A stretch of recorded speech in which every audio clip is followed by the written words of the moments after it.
work is jointly between University of Bristol, University of Surrey, and it's sponsored by Superdielectrics Limited, and the research director of that is Dr. DJ Highgate, Dr. Don Highgate.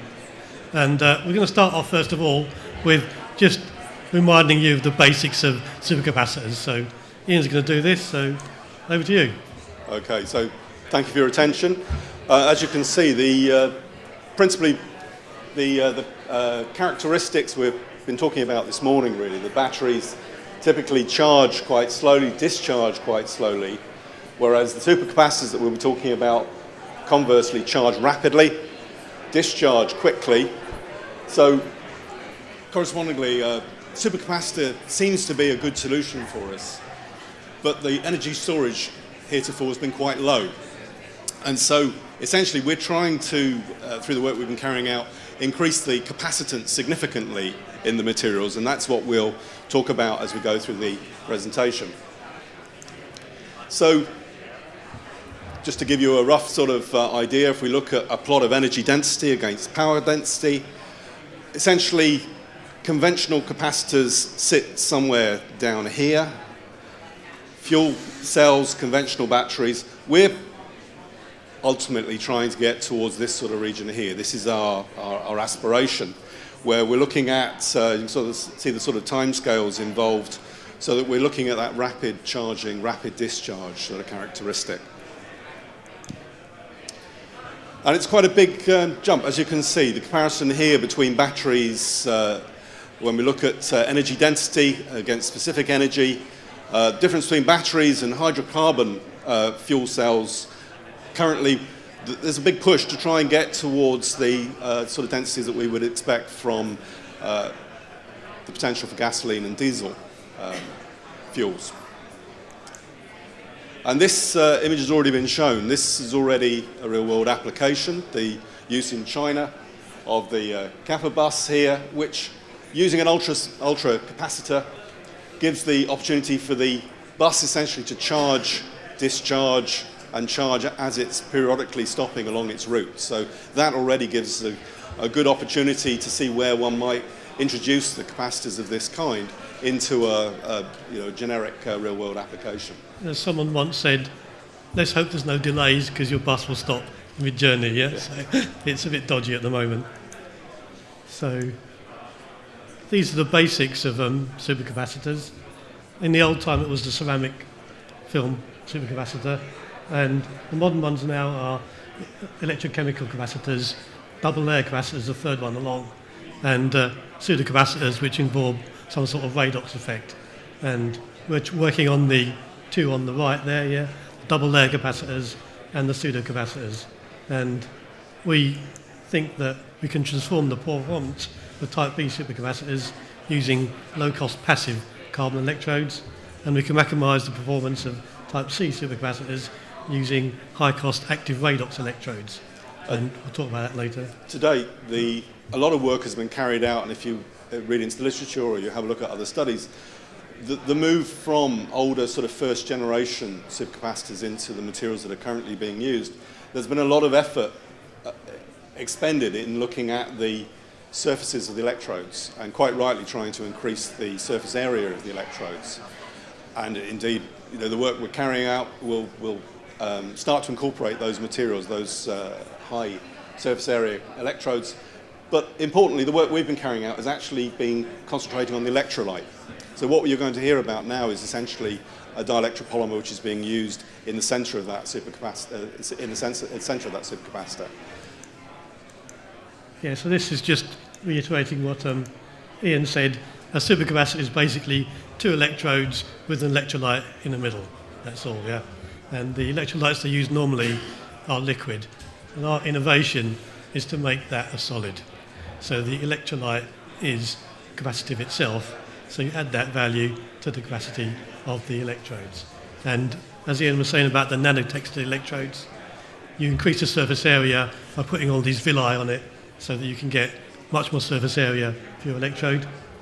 In our system, as we've got a solid electrolyte, you can't do that because when you press your fingers against the surface, all that surface area there isn't used, so it doesn't interpenetrate the surface. So we're basically using surface at the moment. Yeah? So a bit of chemistry for Ian, as we're both chemists. Yeah, so all we need to know in this particular instance, the materials that we're talking about are chemically very similar to the sort of structures that you would use in a conventional contact lens. So these are hydrophilic polymers. So which means that, as Don Heigart often says when giving similar presentations, these materials are not jelly blobs, they're engineered materials. They're materials which you can actually mold, cast, you can actually produce three-dimensional structures which have, in the dry state, the three-dimensional network polymer structure, which has sites, ionic sites, which are able to absorb moisture. So when you then hydrate the material, what you'll see is that they swell as the water is bound to these hydrophilic sites, and more importantly, they're able to swell to a known volume.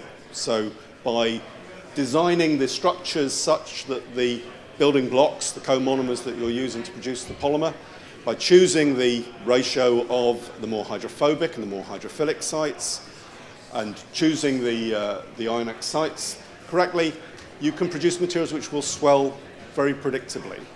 Clearly that's the case if you're using it in a lens material, because once hydrated, if the material were to expand in an unpredictable fashion, then using it as a lens would be totally impractical.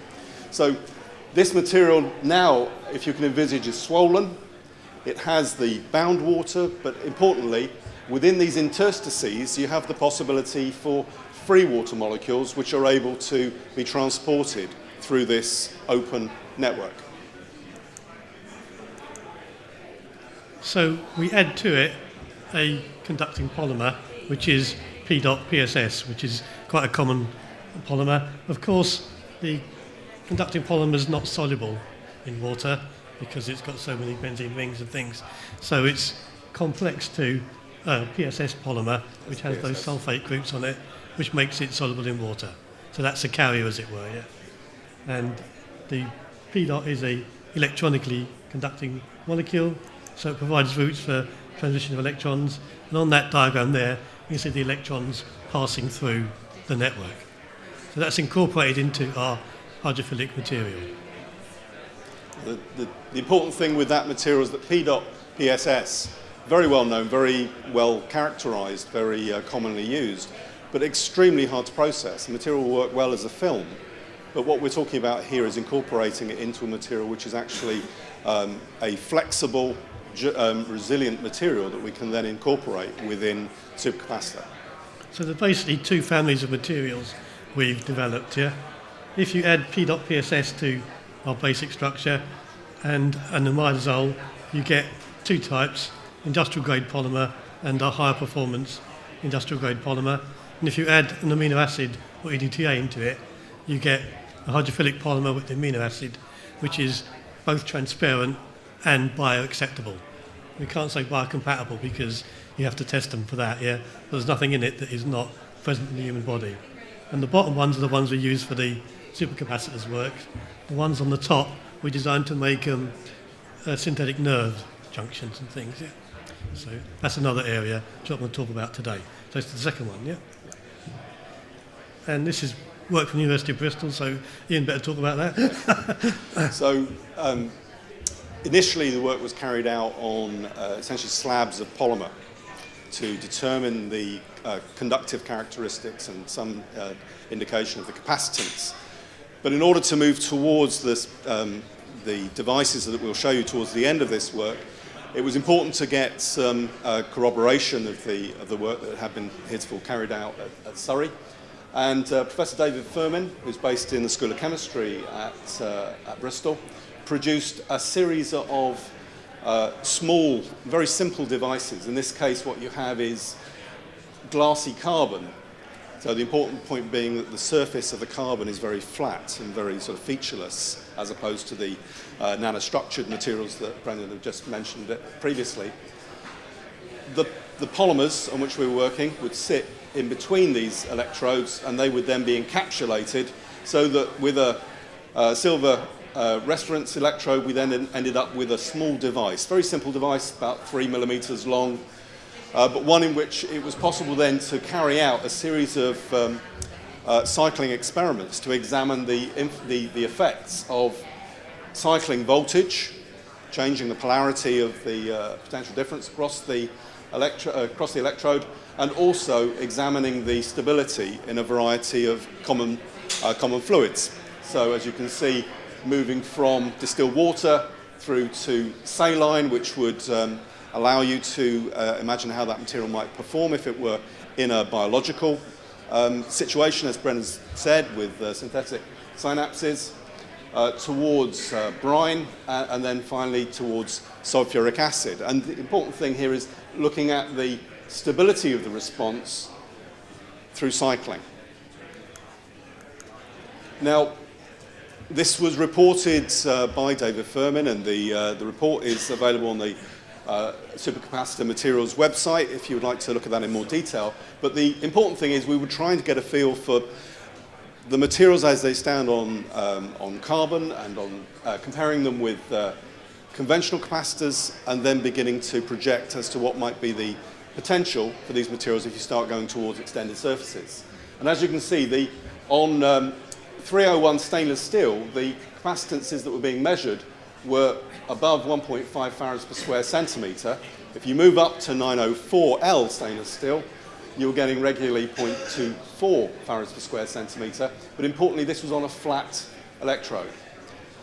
Compared with the commercial supercapacitors, which were already using the high surface area electrodes, which were managing 0.3 farads per square centimetre. So even at that stage, there was real excitement that these materials had the potential to begin to compete with conventional supercapacitors. And if you add manganese dioxide to it in the bottom, you can get 15 farads per square centimetre. So you can get up to 20 farads per square centimetre with judicious addition of materials.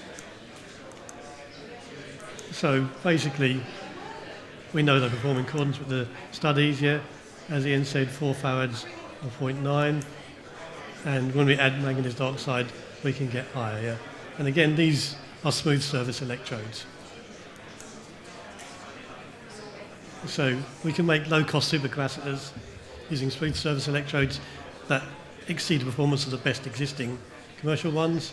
And if we can add extended surface electrodes, we can get energy densities competitive with existing battery technology. And there's a wide range of applications. We don't have to tell you that because you know all those already. Yeah? I mean, essentially the importance here was trying to get an independent verification from a group who have been active in this sort of area, looking at electronic materials and conductive polymers for many years. So Bobby just done that, so we'll go on. Now, when we did this last time, people said, that's well and good. Can you make some actual devices that do things, yeah? So there are 3 types of cell groupings that you can use for every practical applications. A single cell has got a fixed voltage and a fixed energy storage proportional to its area. A series cell stack that has a voltage 1.5 to 2 times the number of cells, energy storage proportional to its total area.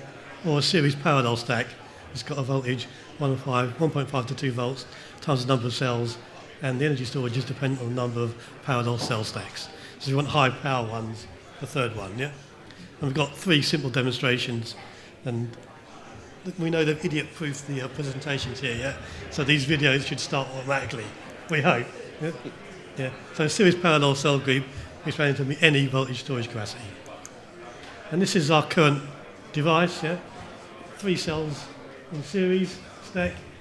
That's using carbon foil smooth electrodes. It's 3 centimetres squared, and it's encapsulated in plastic to make it easy to handle.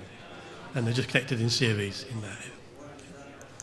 So that's the charge-discharge. So that's for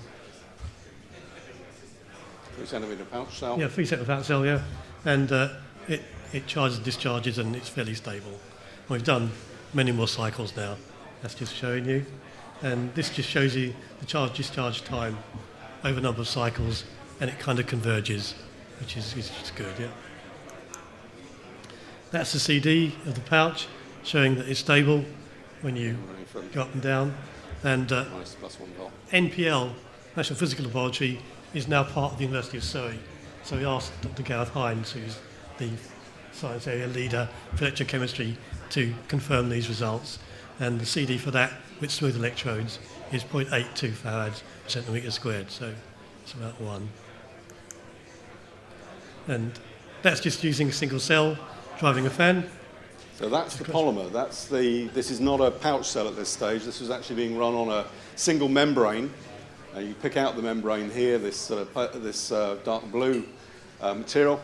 Membrane was coated on both sides using carbon powder, and it was pressed between stainless steel. You could just see this pressure being applied here. Charged for 5 minutes at 1.5 volts, and then the fan runs basically for over 3 minutes. And you can take the 30-volt supply and just zap it, and it recharges it and it runs again, yeah? So that's what supercapacitors do, they charge instantly, yeah? The second one is a 3-cell series stack, just lighting an LED device, and this shows you it working. So the light comes on, big deal, yeah? But it is a demonstration of how it works, yeah? And hopefully I can skip the rest of this, really interesting video. If you want a high power application, that's a bicycle lamp, and that's powered by 4 cells in series parallel for high power output. We thought they were quite impressive, but people said, no, do something real, yeah? And here's the real, running a mobile phone using a supercapacitor. And that voltage meter just tells you the voltage, and you can see it comes up, yeah.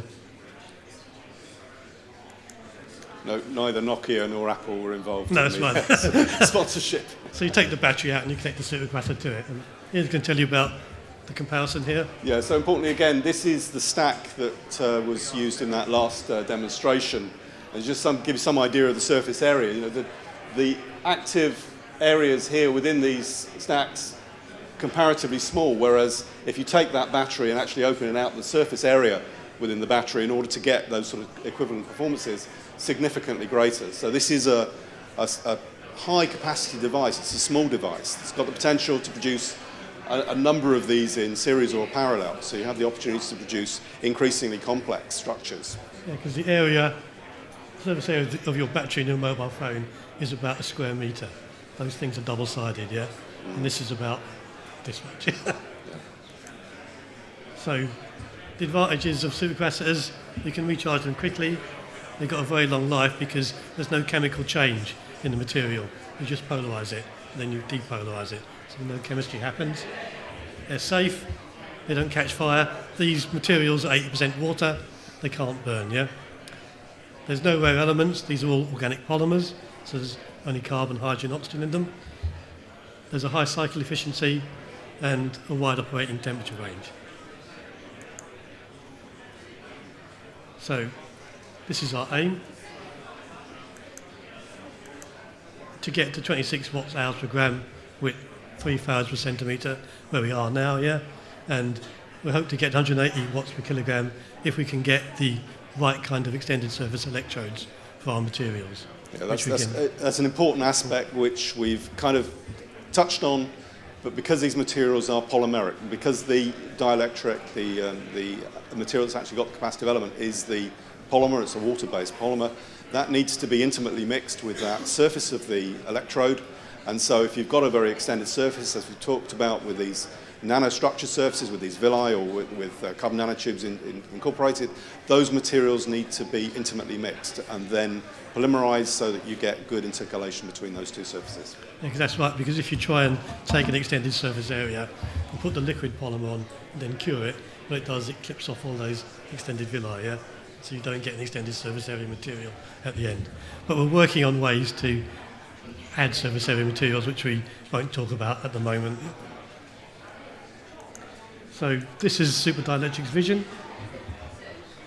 Continue development and optimization of materials and identify the extended surface electrodes, build a supercapacitor research and low volume production facility, continue the materials electrode research and expand the IP portfolio, and subject to success of those stages to get a gigafactory to commercially produce these. It's reaching that sort of stage. As you can see, we've got the ability to modify and change the materials. We've got a variety of families of materials. You've seen a small sort of selection here. We're able to now increase the complexity of devices. We've gone from purely sort of small model systems into demonstrable materials devices which are getting closer to real-world aspects. And realistically now, with materials protected, the important thing is now to start the extension and begin to essentially move those materials up TRL. So we start to go up to higher and higher technology readiness. Good. So thank you very much. Happy to take any questions. But not on this. Not on that, though.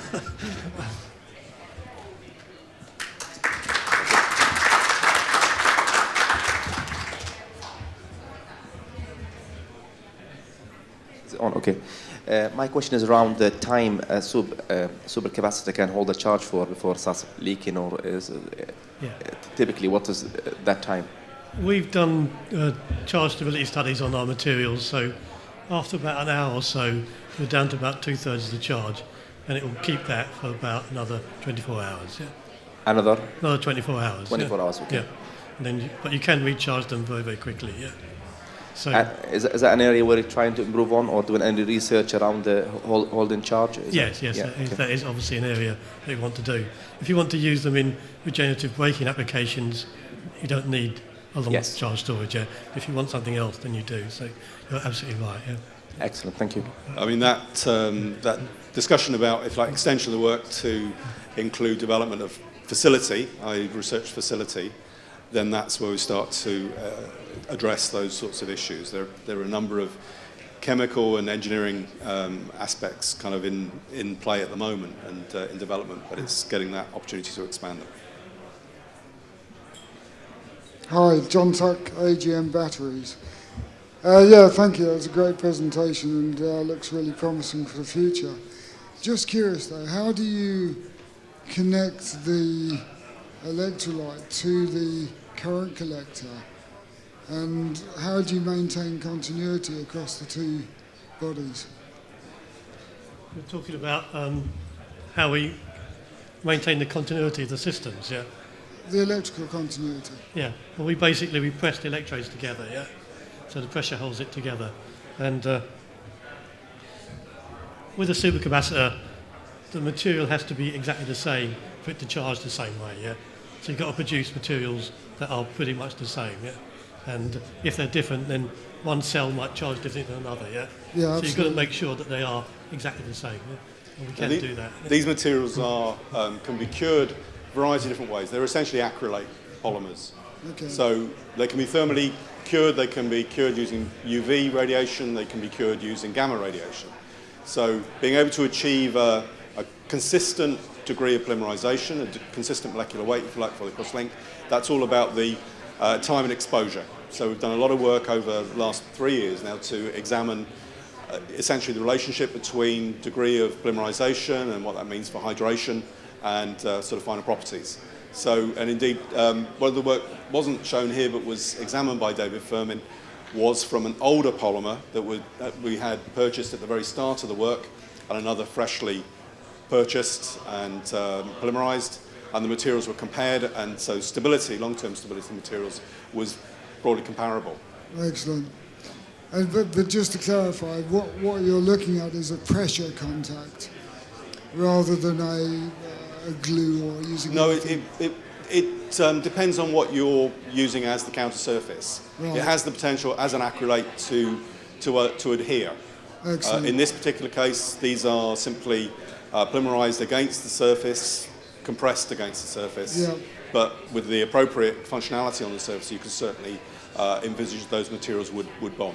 So it's really looking at a choice of substrate that is compatible, directly compatible with your electrolyte system. Yeah, I mean, we're looking to maximize that by getting good compatibility, good sort of match for surface area, and also good intercalation between those villi. Excellent, thank you very much. Okay, thank you.